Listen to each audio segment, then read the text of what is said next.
হর হর মহাদেব বলে আজকে নিয়ে চলে এসেছি নতুন একটি ব্লগ। এই যে দেখতে পাচ্ছ, আমরা কিন্তু আমাদের পাড়ার মন্দিরে চলে গেছি। পাড়ার মন্দিরের প্রতিষ্ঠা দিবসে বাৎসরিক পুজোতে। এটা মন্দিরটা স্থাপন করা হয়েছিল 2021 সালে করোনার সেকেন্ড ওয়েভের টাইমে। অ্যাকচুয়ালি ওই টাইমে আমাদের ফ্ল্যাটে তখন কোভিড হয়েছিল বলে আমরা সেইভাবে পুজোতে অংশগ্রহণ করতে পারিনি। যাই হোক, গত 17ই মে শুক্রবার পুজোটা হয়েছিল। আমি চিনিকে নিয়ে কিন্তু স্নান টান করে পুজো টুজো নিয়ে চলে গিয়েছিলাম ঠাকুরের কাছে পুজো দেওয়ার জন্য। আর সেই দিন কিন্তু মারাত্মক গরম ছিল। আর ওইখানে ওপরে যে ত্রিপলটা লাগানো আছে, ওটা না লাগালে যে কী কষ্ট হতো বাপরে বাপ, সে তো বলে বোঝানো যাচ্ছে না।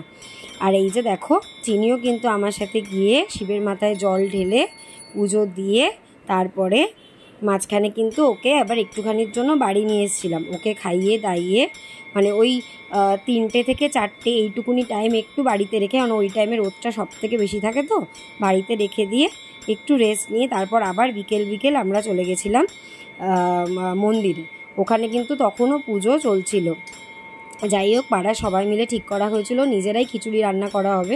সেই অনুযায়ী পাড়ার সবাই মিলে ওই বাজার দোকানগুলো সব নিয়ে এসে কেটে কুটে রেডি করে নিয়েছিল। ওই টাইমটাতে আমি থাকতে পারিনি, কেননা ওই টাইমে চিনিকে নিয়ে থাকলেও শরীরটা খারাপ হয়ে যেত ওই গরমে। আর এই যে দেখছো যজ্ঞ চলছে। আর দেখো, এরপরেই কিন্তু মানে খিচুড়ির জন্য খিচুড়ি অলরেডি মানে বসিয়ে দেওয়া হয়েছে ততক্ষণে। আর এই যে দেখো, তিনি কিন্তু দেখতে চলে গেছে খিচুড়িতে কি হচ্ছে। আর এখানে দেখো, দাদারা খিচুড়ি রেডি করা স্টার্ট করে দিয়েছে। আর এখানে আমাদের এই মন্দিরে প্রত্যেক বছর শিবরাত্রির সময়, তারপর এই বাৎসরিক পুজোতে আর শ্রাবণ মাসের শেষ দিনে কিন্তু পুজোটা একটু বড় করে করা হয় আর পাড়ার সবাইকে খিচুড়ি বিতরণ করা হয়। যাই হোক, এরকম পুজো টুকটাক পুজো আচ্ছা হলে কিন্তু ভালোই লাগে। এই যে দেখো, পুজো সম্পন্ন হতে চলেছে, এরপরে আরতি হবে, আরতি হয়ে পুজো শেষ হবে। আমি কিন্তু এখানে অনেকগুলোই কাজ করেছি, ঠাকুরের বাসন টাসন পরিষ্কার করে দিয়েছি, কিন্তু সেগুলো ভিডিও করার মতো কেউ ছিল না। থাক, ঠাকুরের কাজ করতে গেলে আবার সেগুলো দেখানোরও কোনো প্রয়োজন নেই। কিন্তু চিনির কিন্তু সোনায় সোহাগা ছিল, কারণ ওখানে অন্যান্য কোনো বাচ্চা ছিল না।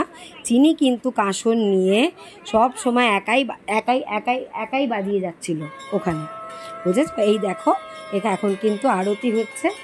আর আরতি হওয়ার পর কিন্তু সবাই মিলে আমরা হর হর মহাদেব বলে পুজোটাকে সম্পন্ন করে নিয়েছি।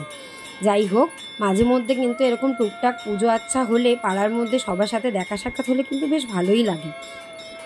এরপরে কিন্তু শ্রাবণ মাসের যে পুজোগুলো হবে তাতেও কিন্তু আমরা চলে আসবো প্রথম থেকে পুজোগুলো দেখানোর জন্য। যাই হোক, দেখো, চিনি কাঁসর বাজাচ্ছে মনের আনন্দে। আর এরপর পুজো শেষ হয়ে গেলেই কিন্তু মন্দির পরিষ্কার করার কাজে আমরা লেগে পড়ব। মন্দির টন্দির পরিষ্কার করে সবাই খিচুড়ি খেয়ে নিয়ে আমরা একেবারে সেদিন বাড়ি চলে এসেছিলাম। যাই হোক, আর একটা কথা বলে রাখি, এখানে চিনি কিন্তু ওখানকার ঝাল খিচুড়ি কিন্তু খুব মজা করে খেয়েছে। এমনি সময় বাড়িতে যদি খিচুড়ি হয় বা অন্য যে কোনো তরকারি হোক না কেন, তাতে যদি ঝাল দেওয়া হয়েছে তাহলে কিন্তু একেবারে ঘর বাড়ি মাথায় করে নেবে। কিন্তু এইখানে দেখো, ঝাল খিচুড়ি তুমি ওকে দিয়ে দাও, ঝাল চিপস দিয়ে দাও, ও কিন্তু সেইগুলো খাবে। মানে ওর কিন্তু তাতে কিন্তু মোটেও ঝাল লাগে না। কিন্তু আমি ওকে এখন একটু করে ঝাল খাওয়ানো শেখাচ্ছি, কেননা 5 বছর বয়স হয়ে গেছে, তো একটু করে ঝাল যদি না খায় ও কিন্তু তাহলে বাইরে গিয়ে কোথাও থাকতে পারবে না, খেতেও পারবে না, তখন ওটা কিন্তু আমাদেরই অসুবিধা হবে। যাই হোক, দেখো, এখানে মন্দিরে আরতি হয়ে গেছে, সবাইকে আরতির তাপ দেওয়ার জন্য আমি নিয়ে চলে গেছি। আর এরপরে দেখো, খিচুড়ি মোটামুটিভাবে মানে শেষ হবার পথে। আর সবাই কিন্তু চলে যাবে তখন খিচুড়ি নাড়ার জন্য, আর সবাই মিলে গিয়ে কিন্তু ফটো তুলবে, সব কিছু করবে।